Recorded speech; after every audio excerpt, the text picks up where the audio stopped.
30 марта, накануне Дня геолога, одного из главных праздников горнодобывающей отрасли в Северо-Восточном университете, компания Polymetal открыла фотовыставку с говорящим названием «Все дело в характере».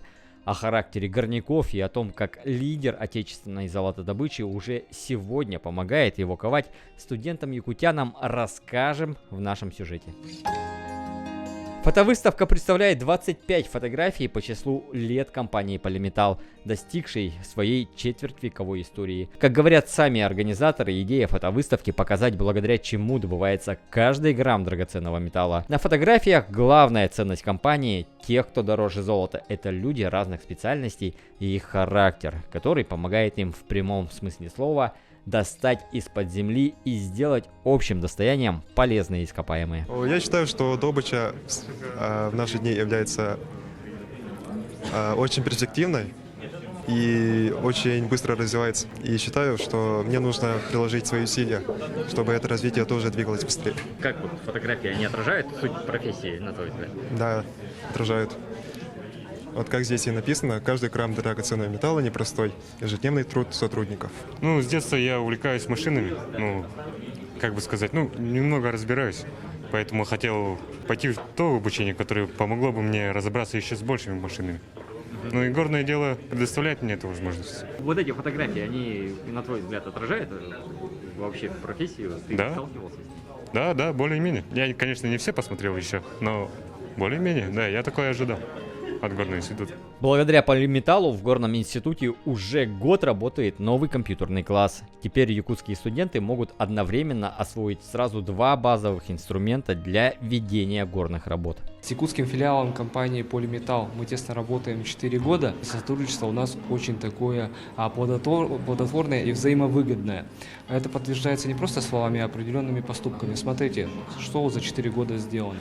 Во-первых, представители компании постоянно проводят у нас профориентационные работы, высказывают свои замечания, предложения в плане улучшения качества подготовки горных инженеров. Подарили нам компьютерный класс, позволили нашим ребятам работать в такой, получается, известной программной среде DataMine с привлечением ведущих лекторов, в том числе, получается, Санкт-Петербурга. То есть DataMine — это программное обеспечение, планирование, ведение горных работ. То есть в России, вообще в горнодобывающей отрасли в России используются две программы. Это MacroMine и DataMine. Раньше мы работали и обучали студентов только в MacroMine. Теперь у нас есть возможность обучать ребят работе в DataMine, тем более с привлечением узких специалистов с самой компании Polymetal. И очень это здорово, если честно. Компания активно привлекает наших студентов на практике, в том числе и девушек. То есть это единственная компания, у них такая программа, то есть в горнодобывающей отрасли должны работать не только мужчины, но еще и девушки. Это очень отрадно. Даже тут посмотрите, тут вот две девушки,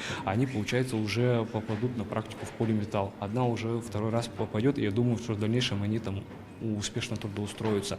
Также компания успешно нам помогает в обновлении не только, получается, компьютерного обеспечения, но и других учебных продуктов. Так, например, в 2023 году якутский филиал закупил для нас 2 учебных мультимедийных курса «Открытые горные работы» и «Подземная разработка рудных месторождений». Для чего это нужно? Чтобы ребята уже с ранних курсов погрузились в горное производство в цифровом формате. Планы у нас в дальнейшем взаимодействия амбициозные. Это стажировки преподавателей. То есть мы надеемся, что после этих стажировок ребята, наши молодые преподаватели, освоят новые компетенции, которые в дальнейшем позволят улучшить качество подготовки горных инженеров и также обновление нашей материально-технической базы. От всего коллектива Горного института и от себя лично я выражаю огромную признательность якутскому филиалу компании Polymetal за, получается, помощь в подготовке высококвалифицированных горных инженеров у нас в университете и вообще за популяризацию горного образования в Республике Саха-Якутия. Спасибо. Когда горный инженер уже обладает навыками в этой компании, он как минимум выставляет себя в ярком свете, и это будет плюсом для него. Он будет себя лучше представлять на рынке труда в данной промышленности. По поводу будущей профессии, честно, хотелось бы в Polymetal, а так не будем заглядывать в будущее. Скажите, пожалуйста, вы проходили практику в полиметалле. Вообще, есть ли какая-то определенная романтика в этой профессии? С чем вам приходилось сталкиваться? Да, романтика в этом как бы есть, ну для кого как получается.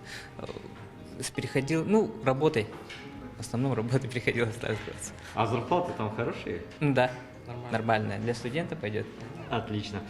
Скажите, пожалуйста, вот как вам кажется, есть ли перспективы вообще у профессии горняков в нашей республике? Да, есть, очень большая перспектива. Руками золото трогали? Мы нет, не трогали. А много его? Достаточно. Мы сами его как бы не видели, мы карьер видели только в этом, как бы в экскурсионном варианте, так как мы работаем на ремонтно-механической мастерской, работали там, рядом с вахтовым поселком. Ну, то есть вы больше по этим огромным машинам, которые там ездят туда-сюда? Да. Ну, работа тяжелая, по сути, но очень интересная. Перед вылетом я ожидал, что там будет очень плохо, но по приезду убедился, что там очень хорошие условия. Ну, про людей могу сказать, то, что очень добрые и помогают. Ну, у меня такое же мнение с вахтовым поселком. Я думал, там вообще в балоках будем жить. Но оказалось, что там нормально, такой хороший вахтовый поселок. Геологов, горняков в целом по профессии, любая, наверное, отрасль, если посмотреть прошлое, имели такой небольшой провал. Проблемы кадров, они существовали, существуют и будут, наверное, существовать, если над этим вопросом не работать. В целом, если посмотреть на географию своего присутствия, везде взаимодействуем с вузами, с УЗами и так далее, для того, чтобы именно решать эти вопросы и проблемы. Здесь, хоть я уже отмечал, недавно мы зашли в этот регион, тем не менее, эти проблемы и существуют здесь. На сегодняшний день мы с самого начала начали сотрудничать. Естественно, эти сотрудничества приносят свои плоды. Вот, пожалуйста, ребята получили сертификаты, изучили программу, некоторые трудоустроены, были на практике на нашем предприятии. И мы, естественно, заинтересованы в том, чтобы кадры именно здесь местные росли, были профессионалы, приходили к нам работать и дальше, так сказать, работали, потому что на территории такой большой республики, самое главное, богатой полезными ископаемыми, есть где работать и есть над чем работать. На самом деле мы, вузы, СУЗы имеют свою направленность, тем не менее, если нас рассматривать на примере геолого-разведочного техникума, который находится в Хандыге, мы открыли и добавили там дополнительные профессии. Флотатор, те аппаратчики, те профессии, которые востребованы на ГОКе, горно-обогатительном комбинате или на фабрике, как ее называют. Мы преподаватели отправляли на стажировку на свои действующие предприятия, чтобы они напрямую, так сказать, соприкоснулись, посмотрели, что преподавать, как это работает, какие вопросы есть и так далее. Поэтому мы работаем над вопросом. Если есть необходимость, мы расширяем некие компетенции там, по мере возможности, естественно, если это ничем не ограничено на учебных заведениях. Кроме того, мы даже свои рабочие профессии, которые существуют, мы организовали учебный центр на базе своего предприятия. Планы, конечно, в дальнейшем, те вопросы, которые будут или просматриваются, или предполагаем, что будет какой-то риск или провал, мы над этими будем работать вопросами для того, чтобы их закрывать или избегать неких рисков. И идей очень много, опять же, для ребят, которые учатся. Я уже сейчас, там, после, так сказать, окончания нашего мероприятия с ребятами пообщался, говорил, что, возможно, в процессе учебы есть не только вот практика, да, но возможно организовать какие-нибудь выезд для того, чтобы именно там группы какой-то, чтобы было представление, как работает предприятие, там, или та профессия именно непосредственно уже на действующем предприятии. Есть над чем поработать. И, опять же, эта инициатива должна не только от нас идти, да, а именно и обратная связь на тем, после того, как где-то пообщались, встретились и так далее, от самих студентов, преподавателей, руководителей, готовы рассматривать, работать над этими предложениями и реализовывать.